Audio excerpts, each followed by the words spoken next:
The slap echoed through the dining room, silencing 18 relatives mid-bite. I'm Sarah Mitchell, 32 years old, and 3 seconds ago, my mother's palm connected with my face in front of everyone we call family. The reason?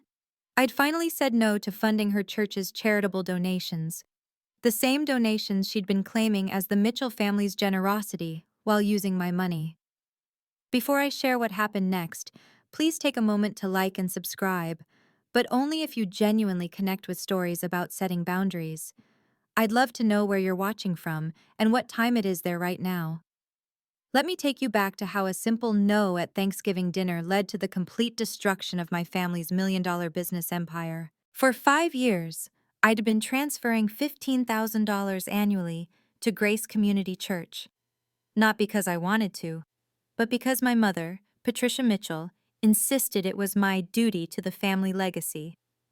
Every Sunday, she'd stand proudly as Pastor Hayes announced the Mitchell family's generous contribution from the pulpit. The congregation would applaud, my mother would beam, and I would sit there, knowing it was my software engineering salary funding their performance. Family helps family, Sarah. Don't be selfish, Mom would say whenever I hesitated. The irony wasn't lost on me. I was making $120,000 a year, working 60-hour weeks debugging code, while my sister Rebecca ran the family business Dad had funded with $500,000 of their retirement savings. Rebecca never missed a chance to remind me about family unity. "We all sacrifice for the Mitchell name," she'd say, adjusting her designer handbag, the third one that month. Meanwhile, I was still paying off student loans from the state university because, according to my parents, Sarah's smart enough to figure it out herself. The pattern was always the same. Every December, Mom would call with the church's suggested donation amount. Every January, I'd see the church newsletter praising the Mitchell family's extraordinary generosity. Every February, I'd watch my parents get invited to exclusive charity galas and country club events, their reputation built on my transfers. But I kept paying. Why? Because every time I thought about stopping, Mom would mention how the church connections were helping Rebecca's business. How Pastor Hayes, who happened to be Rebecca's husband, was introducing her to potential investors. How the family's standing in the community was opening doors. I thought I was investing in family success. I had no idea I was just their ATM with no name on the account. The favoritism was never subtle. When Rebecca wanted to start her lifestyle brand company, Mom and Dad liquidated $500,000 from their retirement without blinking. "She's building the family future," Dad said, signing the check. When I'd asked for $10,000 to help with my computer science degree 4 years earlier, "You need to learn independence, Sarah. It builds character." I built character, all right. Working 3 jobs through college while Rebecca posted Instagram photos from her gap year in Europe. Graduating with $45,000 in debt while she celebrated her company launch at the country club. Watching her hire her friends at inflated salaries while I debugged code until 2 a.m. to make my loan payments. "Your sister sacrifices so much for the business," Mom would tell anyone who'd listen. 16-hour days, such dedication. Meanwhile, Rebecca's Instagram stories showed afternoon tennis lessons and wine tastings with potential clients. But the real slap, before the literal one, came every Sunday at church. Pastor Hayes would recognize the Mitchell family's continued generosity, and Mom would stand, pulling Dad and Rebecca up with her. They'd wave to the congregation's applause while I sat, invisible, despite funding the entire show. I kept every receipt, every bank transfer, every email where Mom reminded me about the donation deadline. At first, it was just for my own tax records, but as the folder grew thicker, it became something else, evidence of a pattern I was too deep in to fully see. "You make good money now," Mom said last month. "Maybe increase to $20,000 this year. The church has expansion plans, and the Mitchell family should lead by example." That's when something finally clicked. The Mitchell family. Not Sarah Mitchell, not even including Sarah Mitchell, just using Sarah Mitchell's money. The breaking point came 2 weeks before Thanksgiving when I was organizing my tax documents. My accountant had called with a question. The church sent a donation receipt for $15,000, but it's under your parents' names. Should I file for a correction? I stared at the PDF on my screen.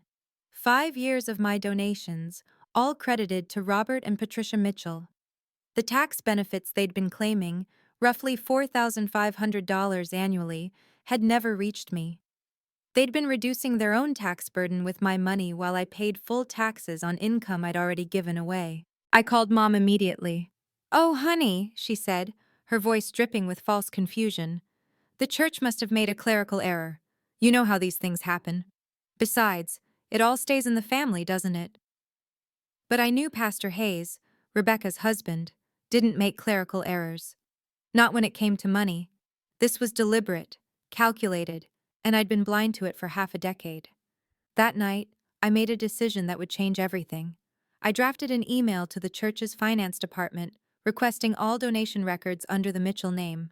What came back was illuminating. My parents had been listing total family donations at $50,000 annually, using my contribution to inflate their numbers by 30%. They were literally selling my generosity for social status. "I'm done," I told my roommate that night. "No more donations, no more being their unnamed benefactor." She looked at me with concern. "Your mom's going to lose it." I had no idea how right she was. I had no idea that in 2 weeks, at Thanksgiving dinner, my mother would do something that would make our entire extended family choose sides. I had no idea this decision would cost me more than money and gain me more than I ever imagined. If I kept quiet and continued paying, the math was simple. $15,000 per year times potentially 30 more years equaled $450,000. Nearly $500,000 of my earnings funneled into their reputation account.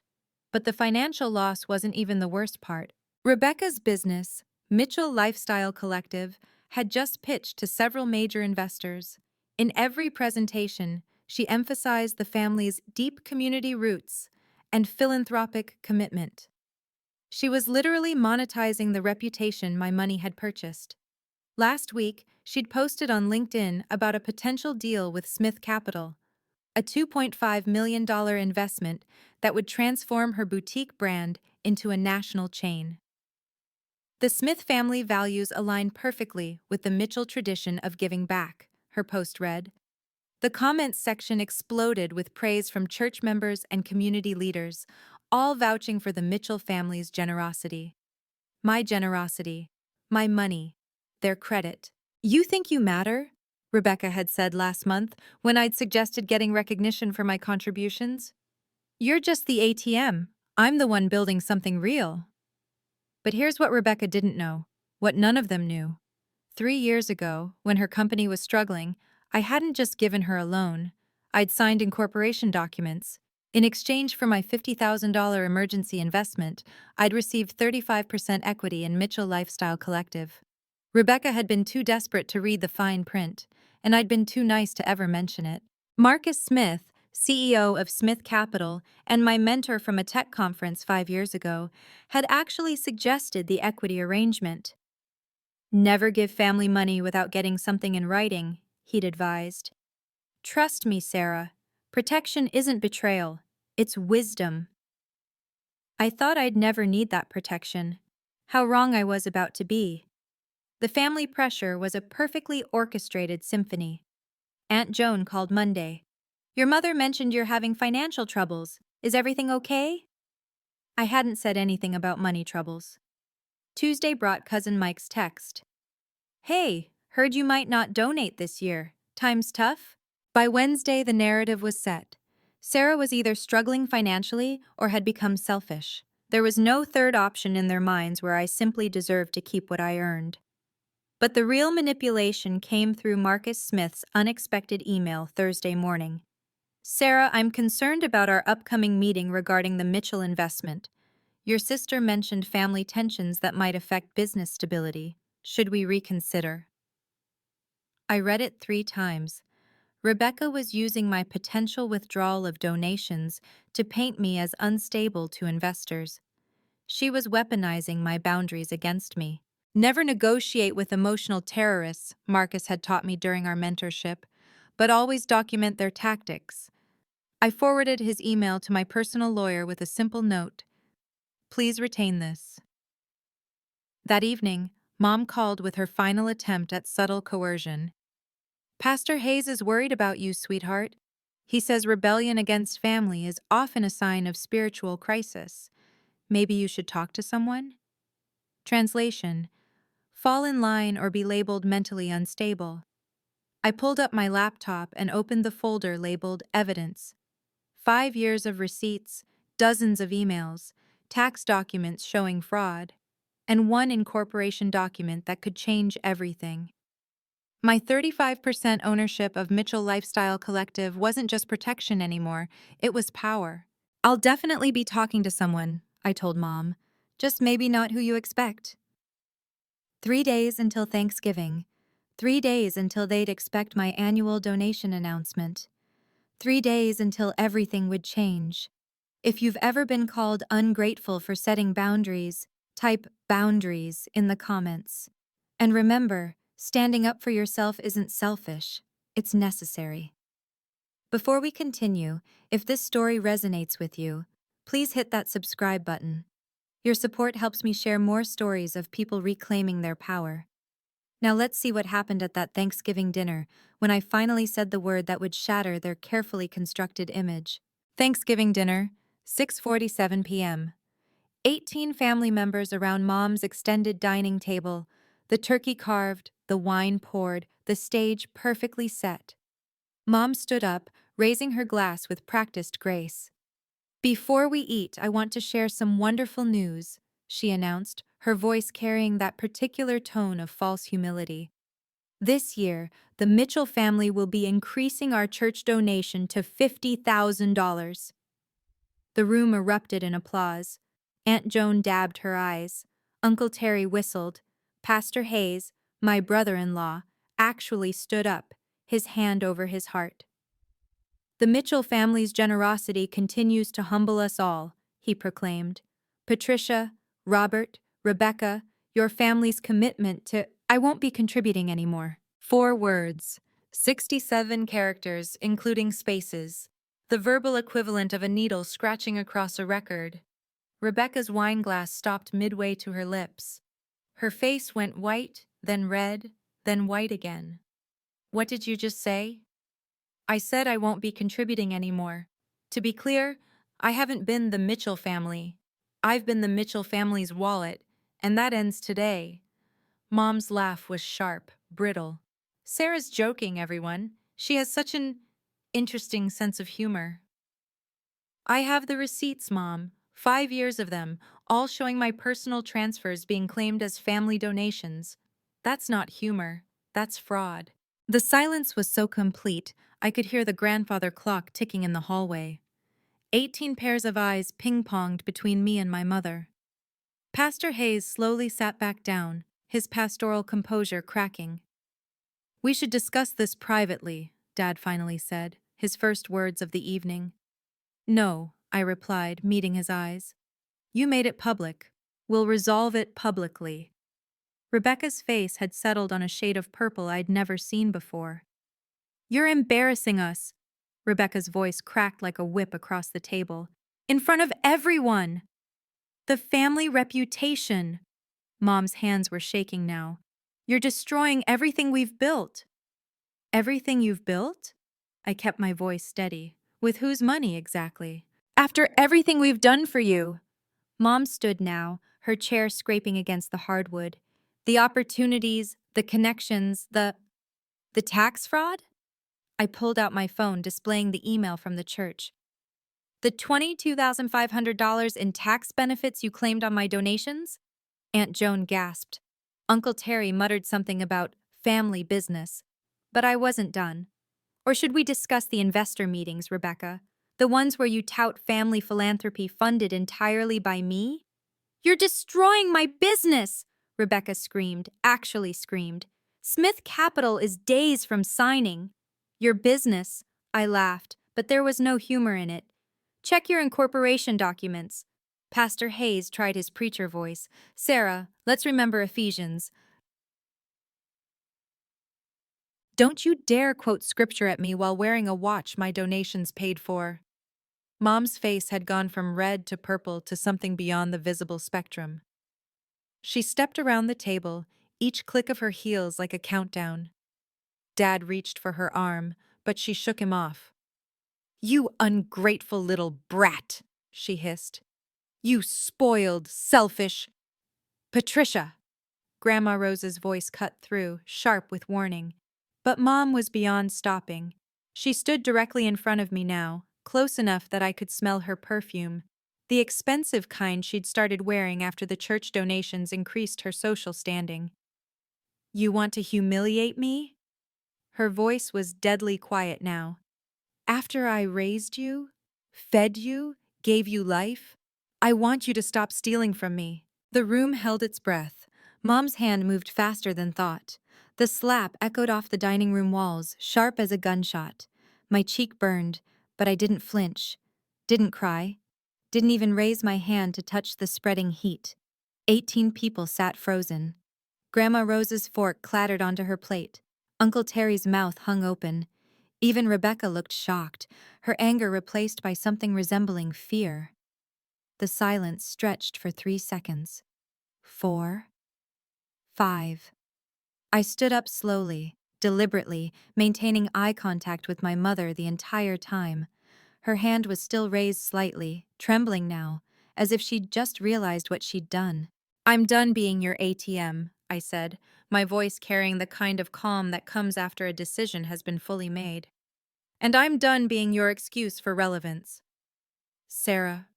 Dad's voice was weak, uncertain. I picked up my phone from the table, my movements unhurried. "You just assaulted me in front of 17 witnesses, several of whom are mandatory reporters." I looked at Pastor Hayes. "Isn't that right?" His face had gone pale. As a clergy member, he was legally required to report domestic violence. The irony was delicious. Mom stepped back, her hand dropping to her side. "I didn't mean—" "You meant it," I said simply. "You've meant it for years. The only difference is today you actually did it." I pushed my chair in carefully, the normalcy of the gesture somehow more powerful than any dramatic exit. Around me, my family sat like mannequins, their Thanksgiving dinner cooling on their plates. "Where are you going?" Rebecca found her voice. "Away from here." I picked up my coat from the hall tree. "I'm done pretending this is family." The last thing I heard was Mom's voice, high and desperate. "If you leave now, don't bother coming back." I paused at the door, my phone already in my hand. Without turning around, I typed a quick email, making sure Rebecca could see the screen from where she sat. "What are you doing?" Her voice pitched higher with each word. "Just informing my business partner about a material change in family dynamics." I hit send. "He likes to stay informed about his investments." "Business partner?" Mom's voice cracked. "What business partner?" The email notification chimed almost immediately.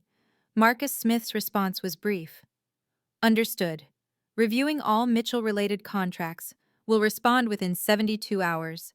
Rebecca's face drained of all color. "You didn't."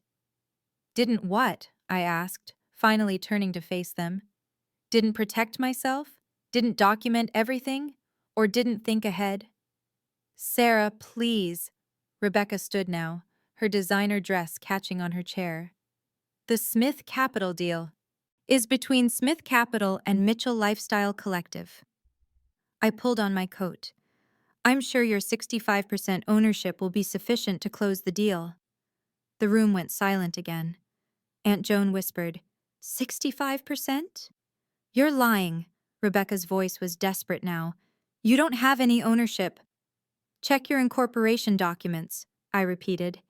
"The ones you signed 3 years ago when you needed $50,000 to avoid bankruptcy. You were so grateful then, so thankful for your generous sister." Pastor Hayes stood abruptly. "This is extortion." "No," I said calmly. "Extortion would be threatening you.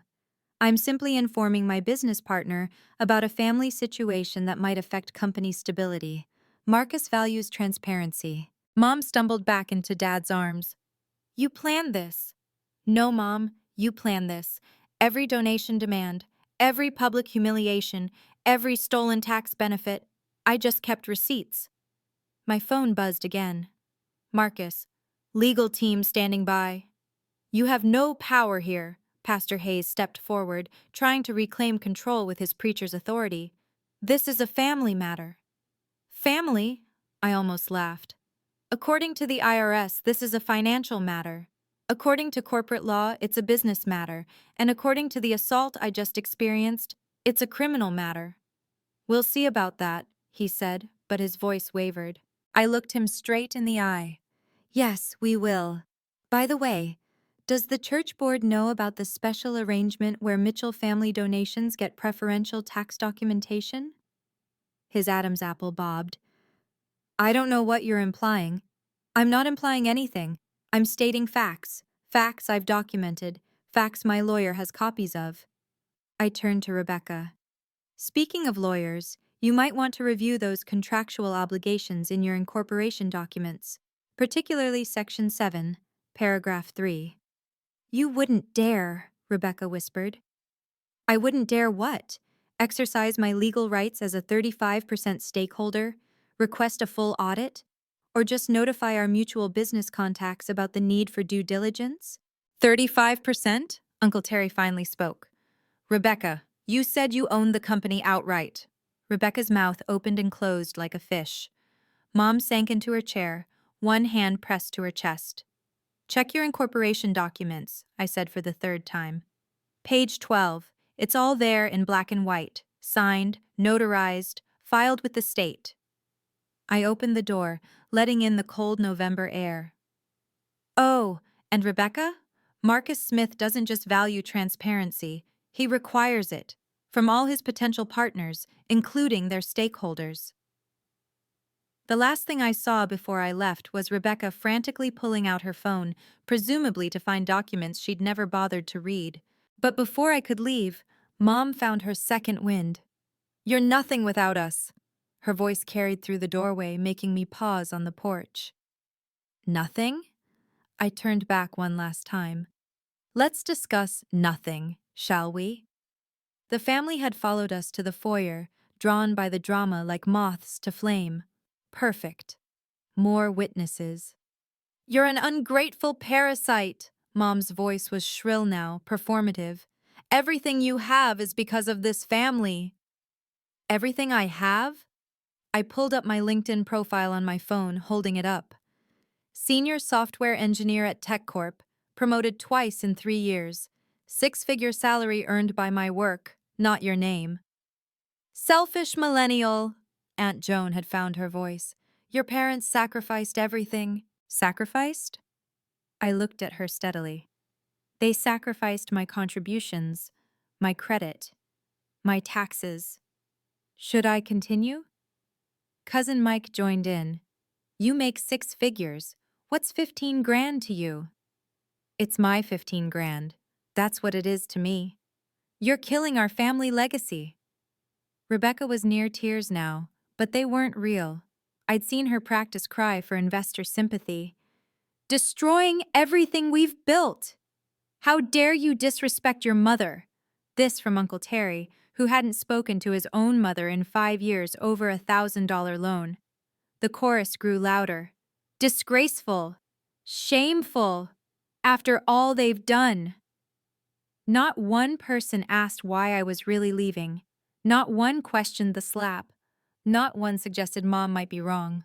I stood there, 18 against 1, and felt something I hadn't expected. Peace. Their words bounced off me like rain off a windshield. Because for the first time in my life, I knew exactly what I was worth. And it wasn't measured in donations or family approval. Your parents gave you everything. Dee Jones stepped closer, her finger pointing at my face. Private tutors, dance lessons, opportunities. Private tutors? I almost laughed. I tutored other kids to pay for my SAT prep. Dance lessons? Stopped at age 10 when Rebecca needed pageant coaching. You're tearing this family apart, Cousin Mike added, his face red. On Thanksgiving. The family was already torn, I said quietly. I'm just stopping the bleeding. You think you're so special with your tech job, Rebecca spat, but you're nothing in the real world. My business has influence, connections. You're just a code monkey. A code monkey whose money built your influence. You're going to regret this, Pastor Hayes intoned, using his sermon voice. Family is forever. Jobs come and go. So does stolen money, apparently. Grandma Rose, who'd been silent until now, slowly stood. For a moment, I thought she might defend me. Instead, she walked over to Mom and put her arm around her. There's always one bad apple, she said, not looking at me. That hurt more than the slap. Dad finally spoke, his voice weak. Sarah, apologize to your mother, and we can forget this happened. Forget? I looked at him incredulously. Like you forgot who actually pays for your reputation? The circle tightened around Mom and Rebecca, a physical wall of family solidarity. I stood alone in the doorway, cold air at my back, 18 faces of judgment before me.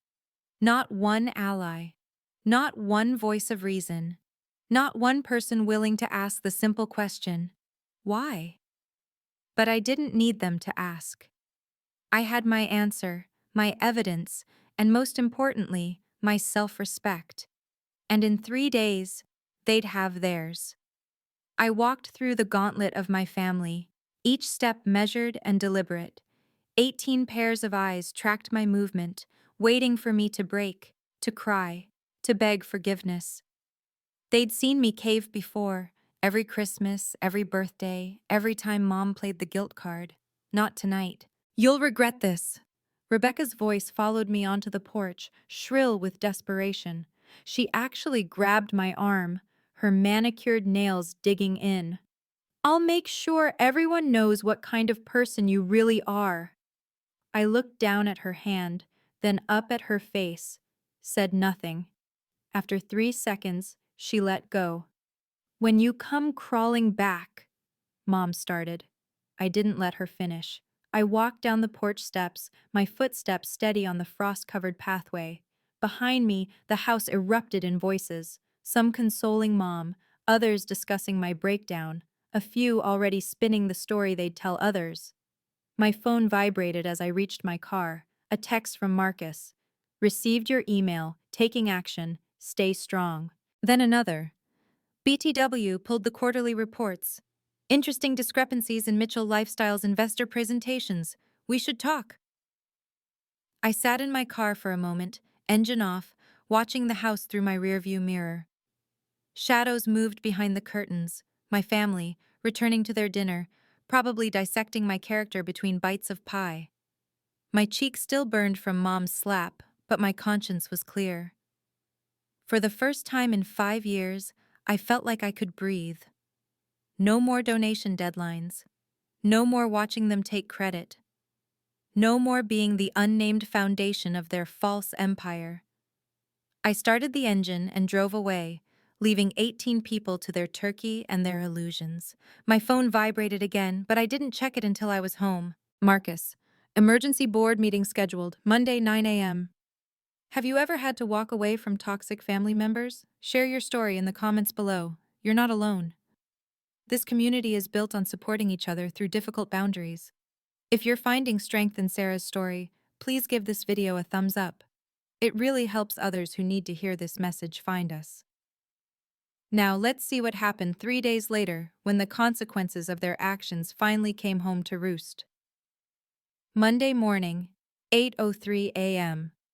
I was reviewing code at my desk when my phone exploded with calls. Rebecca, Mom, Dad, Rebecca again.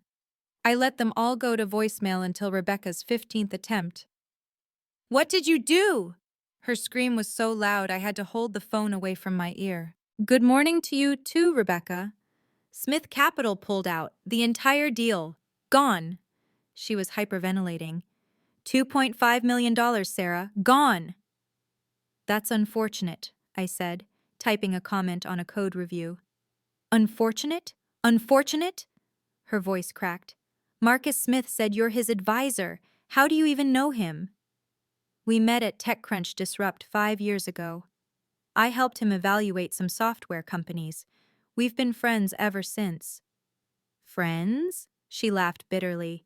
You've been planning this. Planning what? Having a professional network? Making friends in business? Being more than your ATM?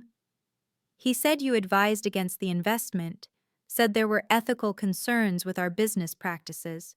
Were there not? I pulled up the email Marcus had sent me Sunday night, containing screenshots of Rebecca's investor presentations. Like claiming family donations of $50,000 annually when 30% came from someone not credited? Silence. Then, how did he know about that? Rebecca, he's a thorough investor.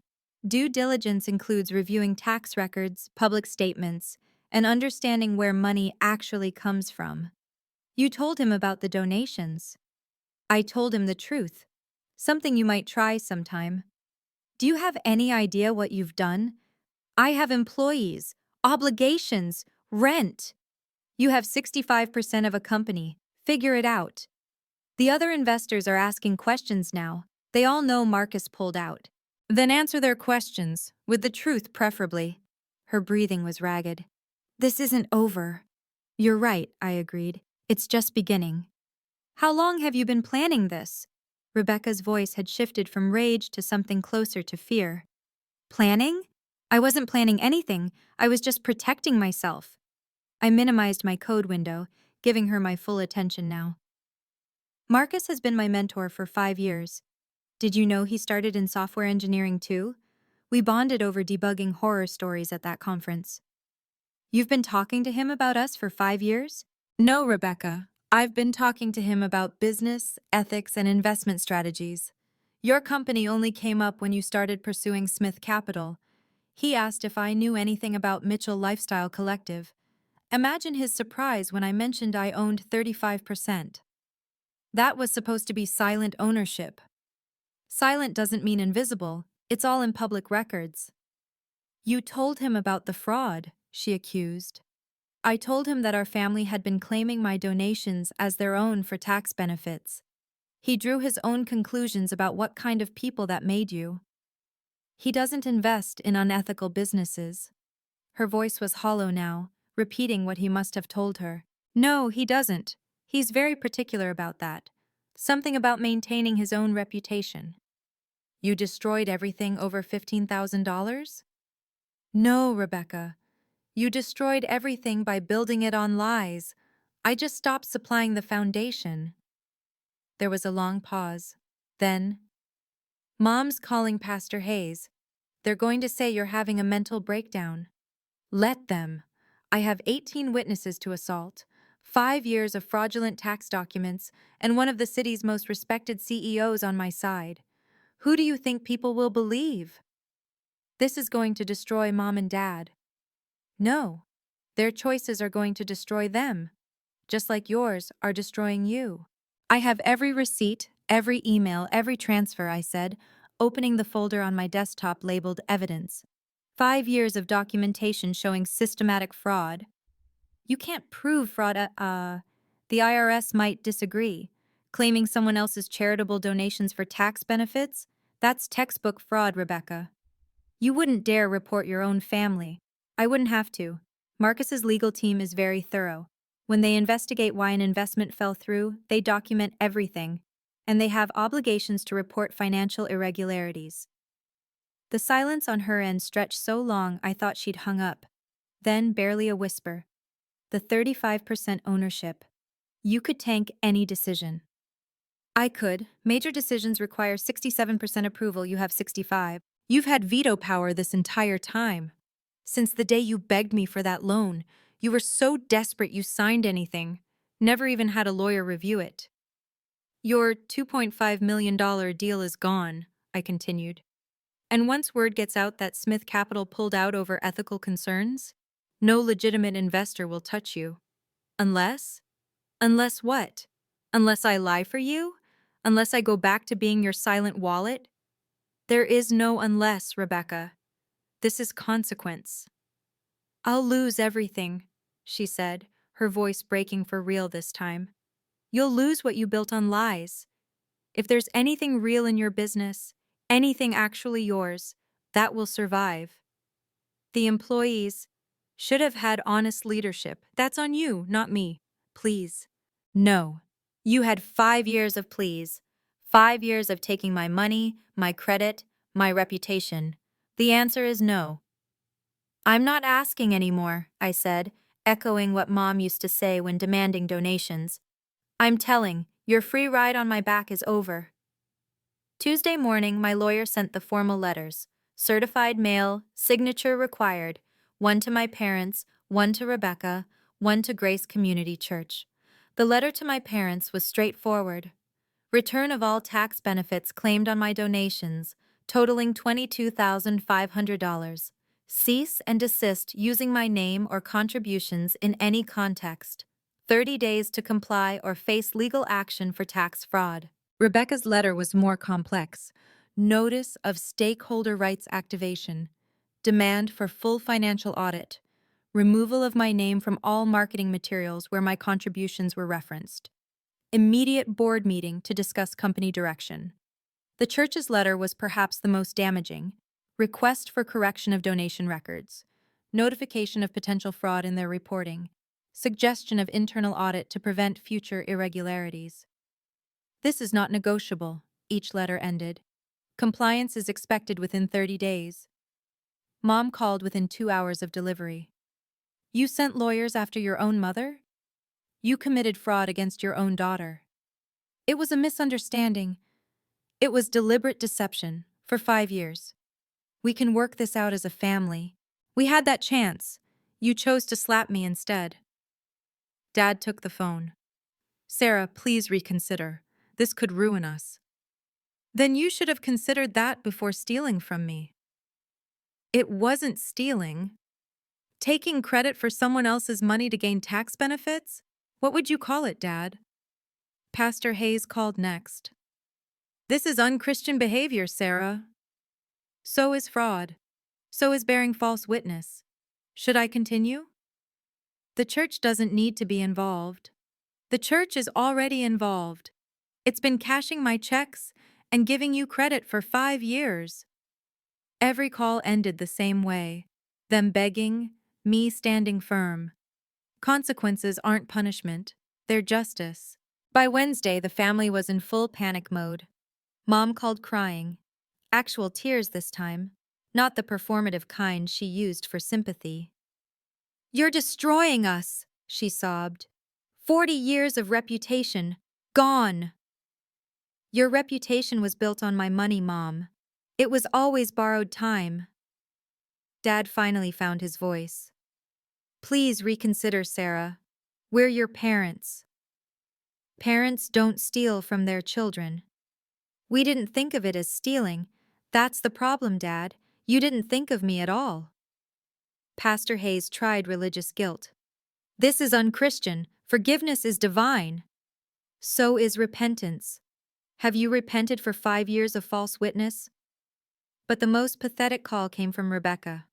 I'll lose everything. The office, the employees, my house. You bought a $750,000 house with investor money meant for business development? Silence. Rebecca? It was a business expense, home office. A 7-bedroom home office? I'll have to file bankruptcy. Then file. That's what happens when businesses built on fraud collapse. You're enjoying this, she accused. No, I said honestly. I'm not enjoying watching my family implode, but I'm not saving you from yourselves either. What do you want? An apology? You want us to grovel? I want you to face consequences, real ones, not the kind you can buy your way out of with my money. We're your family. Family doesn't slap family. Family doesn't steal from family. Family doesn't build their success on family's back while refusing to acknowledge them. You should have thought of that before, I said, using Mom's favorite phrase from my childhood whenever I'd faced punishment. The irony wasn't lost on any of us. Thursday brought the call I'd been expecting. Not from family, but from the church board president, Elder Harrison. Ms. Mitchell, we've received your letter and conducted a preliminary review. And there appear to be significant discrepancies in our donation records. Discrepancies. That's a gentle word for fraud. We're calling an emergency board meeting. Pastor Hayes has been placed on administrative leave pending investigation. Rebecca texted me within minutes.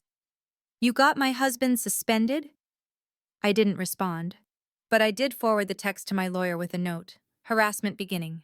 Elder Harrison continued, We'll need your documentation to complete our investigation. My lawyer will send everything tomorrow. This is deeply troubling. The Mitchell family has been pillars of our community. They were pillars built on my foundation, Mr. Harrison, and I've removed my support. That evening, the church email went out to all members. Due to financial irregularities, we're conducting a full audit of donations from the past 5 years. They didn't name names, but in a congregation of 500, word traveled fast. Mom's text came at 9 p.m. The Johnsons just uninvited us from their Christmas party. Then another. Helen Wong asked if we're under investigation. And another. This is your fault. Rebecca's business Instagram, usually full of motivational quotes and product launches, went silent. But her employees' posts told the story. Unexpected changes at MLC. Anyone know of marketing positions available? When one door closes. By Friday morning, 3 more investors had pulled out of Mitchell Lifestyle Collective. The local business journal ran a small piece. Smith Capital withdraws from local lifestyle brand deal. The subtitle was worse. Questions arise about company leadership and financial transparency. Your reputation was built on my money. Now it's falling on its own merit. 2 weeks later, the dominoes were falling fast. Rebecca's company was hemorrhaging value like a severed artery. The numbers were brutal. 3 more investors pulled out, taking $800,000 in committed funding with them. Her company valuation dropped from $5 million to barely $500,000, a 90% loss in 14 days. The lifestyle blog that had praised her as Entrepreneur of the Year ran a follow-up piece. Mitchell Lifestyle Collective faces massive restructuring. Rebecca had to let go of 15 of her 20 employees. The tears in her Instagram story announcing the layoffs looked real this time. Difficult decisions, restructuring for the future, grateful for their contributions. Corporate speak for, I can't afford you anymore. The downtown office, the one she'd toured me through last year, bragging about the exposed brick and designer furniture, was already listed for sublease. Prime commercial space available immediately, motivated to negotiate. Her LinkedIn posts changed from thrilled to announce to exploring new opportunities to silence. But the numbers that mattered most were the ones she texted me at 2 a.m. Down to $300 in business account. Personal mortgage payment due in 3 days. Please. I didn't respond. But I did screenshot it for my records. Mom and Dad weren't faring better. The accountant they'd used for years dropped them as clients.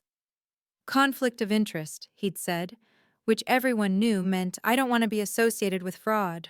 The country club membership, the one Mom had flaunted for a decade, was under review. Financial irregularities was the phrase being whispered at the tennis courts. The charity boards they'd sat on for years were asking them to take a sabbatical while things were sorted out. Every consequence was measurable, quantifiable, real. The social exile was swift and complete. Grace Community Church, the institution my money had helped build, distanced themselves first. Mom's name was quietly removed from the women's ministry leadership. Dad's position on the finance committee evaporated overnight.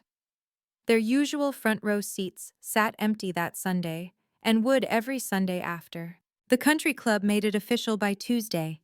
Membership suspended pending resolution of financial matters. 20 years of brunches, galas, and golf games? Gone. Mom found out when her card was declined at the club restaurant, in front of her entire book club. The charity boards were more diplomatic but equally decisive. The Children's Hospital Auxiliary sent a letter thanking Mom for her years of service while suggesting she focus on personal matters. The Arts Council removed her from the donor wall, literally. They painted over her name during renovations that week. Rebecca's influencer friends vanished like morning mist. The same women who'd posed with her products and gushed about her entrepreneurial spirit now left her messages unread. Her follower count dropped by 10,000 in a week. Comments on old posts turned cruel. Fake it till you make it, huh? Built on lies. Karma's real. Pastor Hayes couldn't show his face at ministerial meetings.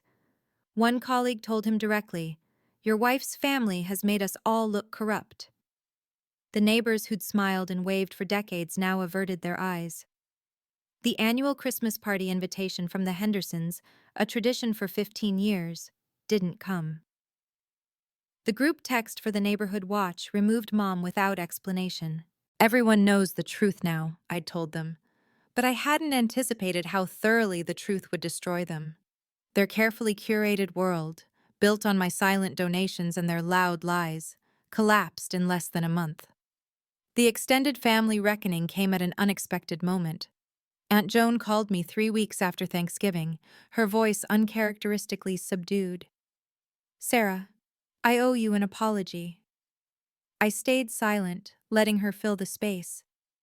"We had no idea about the money, the donations, any of it. Your mother always said it was from the family business profits. Rebecca's business that's now bankrupt? We thought, we assumed." She sighed.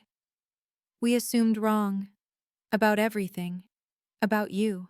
The calls trickled in over the next few days. "Cousin Mike, I'm sorry I called you selfish. Mom showed me the church newsletter. Your name was never mentioned. Not once." Uncle Terry sent a text. "Your grandmother wants to talk to you. She says she picked the wrong side." Even Grandma Rose, who'd called me a bad apple, left a voicemail. "I should have known better. A grandmother should know which child is telling the truth. I failed you." But the most surprising message came from someone unexpected. Rebecca's former best friend Jennifer, who'd been at the Thanksgiving dinner. "I watched your mom hit you and said nothing. I'm ashamed. You deserved better from all of us." The vindication felt hollow. These were people who'd known me for 32 years. They'd watched me work 3 jobs through college while Rebecca got a free ride. They'd seen my name missing from every donation announcement. They'd witnessed years of inequality and said nothing. "You were right to leave," Aunt Joan said in her second call. "We should have seen it sooner." "You should have," I agreed. "But you didn't want to. It was easier to believe I was selfish than to admit they were thieves." The truth hurt everyone, but it set me free. 6 months later, my life had transformed in ways I hadn't anticipated.